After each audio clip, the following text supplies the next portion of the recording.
Psalm 51, verses 3 through 6. Sin is much more than a word in the dictionary. Sin is a powerful force that does terrible damage in our lives and in our world. David says in Psalm 51, verse 3, "For I acknowledge my transgressions, and my sin is ever before me." He's describing here a guilty conscience. Conscience is a marvelous gift from God. Conscience is the window that lets in the light of God's truth.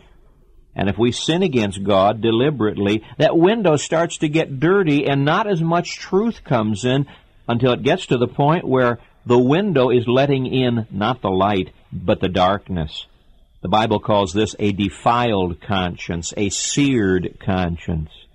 David covered his sin for about a year. He refused to be broken. He refused to humble himself before God. And what was life like? Well, my Bible says, "He that covereth his sin shall not prosper." Did David prosper? No.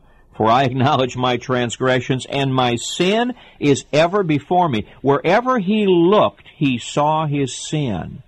Well, you say, what's wrong with that? Well, when you read the life of David, and especially when you read the Psalms, you find that wherever David looked, he saw God.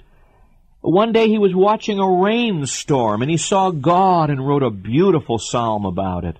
The heavens declare the glory of God. The firmament shows his handiwork. When you read the Psalms, you discover that David had an eye to see God. His heart was pure. Blessed are the pure in heart, for they shall see God. You see, your heart affects your eyes. What you love in your heart, your eyes will look for. God wants truth in the inward part. Verse 6 of Psalm 51 tells us that. David wrote, "Behold, thou desirest truth in the inward parts, and in the hidden part thou shalt make me to know wisdom." David said, "Wherever I look, I see my sin. I'm going to confess my sin because I want to see God again. I want to see God in nature. I want to see God in His Word. I want to see God in the temple.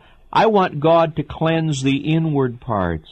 For if my heart is clean, then I will be able to see God again."